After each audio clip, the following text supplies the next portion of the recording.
এই জন্য তাই সুভাষচন্দ্র বসু বলেছিলেন এই ধর্মকে রাজনীতির সঙ্গে মিশিও না। আসলে কেন মেশায়? মেশায় কারণ সেই লড়াইটা রাজনীতির লড়াই লড়তে চায় না, অর্থনীতির কথা বলতে চায় না, সেটাকে আবেগ নিয়ে ধর্মীয় আবেগের মোড়কে বিক্রি করতে চায়। এইভাবে লোকসভা নির্বাচনের সময় আমি নিজে তো মুর্শিদাবাদে দাঁড়িয়েছিলাম, অজিত চৌধুরী দাঁড়িয়েছিলেন বহরমপুরে, সবাই বলছে জিতছে জিতছে। তৃণমূলের এমএলএ, আগে মন্ত্রী ছিল, গতবারে লোকসভায় এসে বিজেপি প্রার্থী ছিল, এবারে এসে তৃণমূলের এমএলএ হুমায়ুন কবির, সে বক্তৃতা করে বলছে যদি কয়েক ঘন্টা সময় দেওয়া হয়, পুলিশ যদি সরে যায়, তাহলে সব হিন্দুদেরকে ভাগীরথী নদীতে ডুবিয়ে দেব। তার বলার কয়েক মিনিটের মধ্যে সেই দিন নরেন্দ্র মোদী প্রধানমন্ত্রী এসছেন বর্ধমানে, মঞ্চে উঠে তিনি বললেন हिंदू देश में हिंदुओं का क्या हालत है देखिए बंगाल में। सीपीएम भी ऐसा करता था और ममता भी ऐसे ही करती है, तृणमूल भी ऐसे करती है। দাঙ্গাঙ্গামা তো হলো রামনবমীকে কেন্দ্র করে। তো এটা হচ্ছে ধর্মকে ব্যবহার করা। আপনি মনে করেন বা বিজেপি এটা বোঝাবে যেটা হুমায়ুন বলল, এটা ফিরাদ বলল, যেমন ওই সন্দেশখালী ব্যাপারে বলল, শাহজাহান বলল, ওইখানে যেমন আরাবুল বলল ভাঙড় হলে।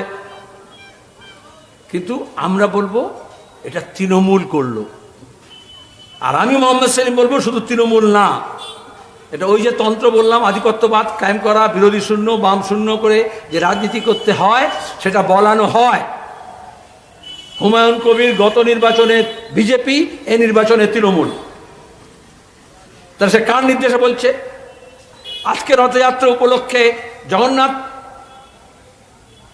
দেবের যত কথা বলা হবে তার থেকে বেশি সমস্ত বিজেপি আরএসএস এর মঞ্চে ফিরাদকে নিয়ে বলা হবে। এইটাকেই বলে বাইনারি, এইটাকেই বলে ভাগাভাগি রাজনীতি। তখন এই যাই বললাম, জিনিসের দাম, বেকারি, দারিদ্র, অশিক্ষা, রাস্তাঘাট, বিজলি বাতি, জল কল, শাক সবজি সব পেছনে চলে যায়। আগামীকাল তো জ্যোতি বসুর জন্মদিন, এই জন্য জ্যোতি বসু বরাবর বলতেন, এই জন্য তাই সুভাষচন্দ্র বসু বলেছিলেন এই ধর্মকে রাজনীতির সঙ্গে মিশিও না। আসলে কেন মেশায়? মেশায় কারণ সেই লড়াইটা রাজনীতির লড়াই লড়তে চায় না, অর্থনীতির কথা বলতে চায় না, সেটাকে আবেগ নিয়ে ধর্মীয় আবেগের মোড়কে বিক্রি করতে চায়। সরাসরি রাজনীতি বললে এটা গ্রহণযোগ্য হবে না। আর দ্বিতীয় হচ্ছে এই যে ফ্র্যাঞ্চাইজি পলিটিক্স করে, একবার যদি মোদির ছবি লাগিয়ে বা একবার যদি মমতার ছবি লাগিয়ে, একবার যদি শুভেন্দুর ছবি লাগিয়ে বা একবার যদি অভিষেকের ছবি লাগিয়ে একটা দোকান খুলতে পারে, তাহলে 75-25। তাহলে যা করো তুমি সব সই, পুলিশের দিকে তাকাবে না। সে ধর্ষণ করুক, সে খুন করুক, সে লুট করুক, সে অপহরণ করুক, সে চুরি করুক, স্মাগলিং করুক, কাটমানি খাক, চাকরি বিক্রি করুক, নিলাম করুক, শুধু ওই 75-25-এর ভাগ থাকবে।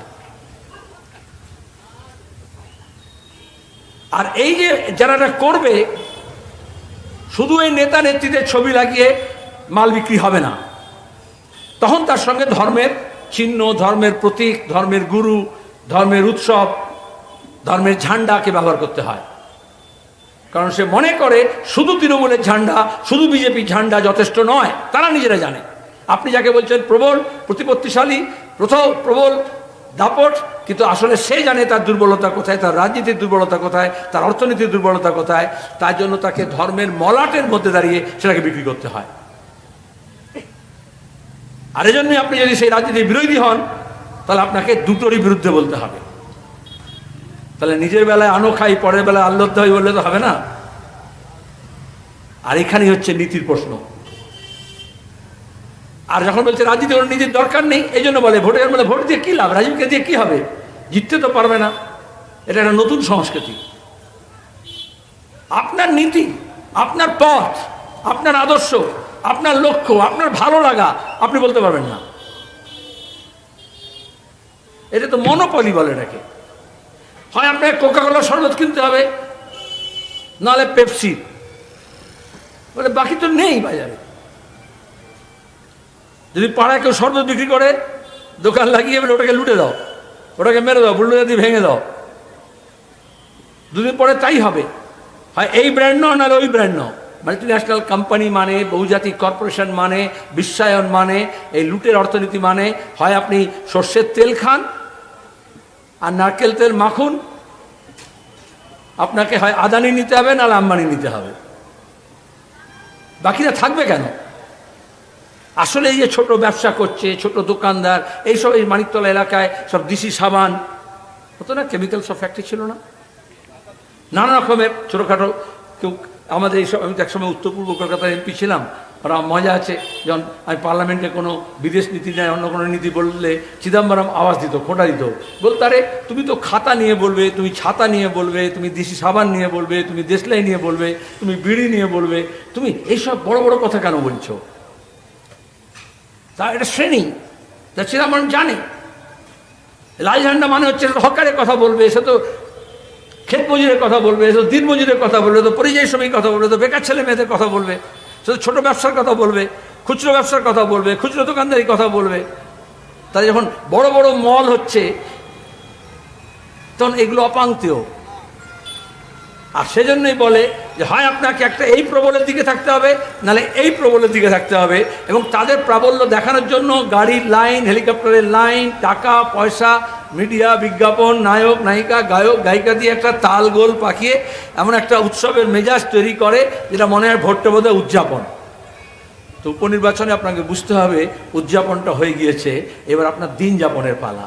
আর সেই দিন যাপনের পালায় আপনাকে আপনার কথা, আপনার পাড়ার কথা, আপনার মহল্লার কথা, আপনার পরিবারের কথা, আমাদের অনাগত ভবিষ্যতের কথা, আমাদের এই নতুন প্রজন্মের কথা, এটা কারা দেখবে, কারা বলবে?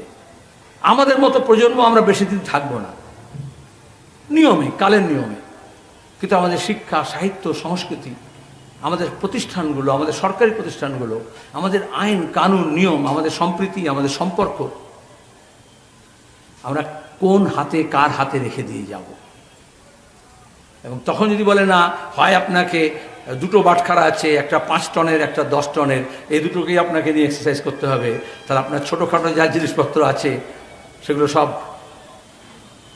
অচল। তা হয় না।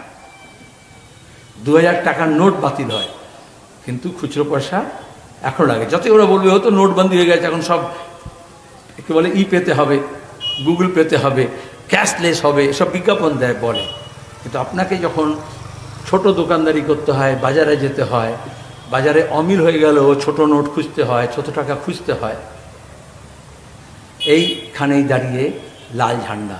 আমি বড় বড় কথা বললাম না, আপনাদের কাছে আবেদন করতে এসেছি। রাজীবকে আমি একেবারে ছাত্রাবস্থা থেকে চিনি, 2.5 দশক হয়ে গেল। যুব আন্দোলনে বলেছি রাজীব আর চলে এসে, আমি তখন দেখিনি, ওকে চোখে আলো পড়ছে, দূরে দেখিনি। আমি যে সংগঠন ডিএফআই করেছি, সর্বভারতীয় সংগঠন করেছি, কলকাতা জেলায় করেছি, সেই সংগঠনের থেকেই তার ট্রেনিং, মানুষের সঙ্গে থেকে যোগ্যতার সঙ্গে, দক্ষতার সঙ্গে আপনাদের দাবি দাওয়া যাতে নিয়ে সোচ্চার হতে পারে, আর বিধানসভায় গেলে লড়ে ভিড়ে কেড়ে কুড়ে যাতে আপনাদের জন্য হক, আপনার অধিকার, আপনার উন্নয়নের অংশ যাতে নিয়ে আসতে পারে, সেজন্য আপনারা তাকে সমর্থন করবেন। বামফ্রন্টের প্রার্থী, জাতীয় কংগ্রেস সমর্থিত কাস্তে হাতুড়ি তারা চেন্নাই। একথা বলে আপনাদের সবাইকে ধন্যবাদ জানিয়ে শেষ করছি। নমস্কার। ইনকলাব জিন্দাবাদ।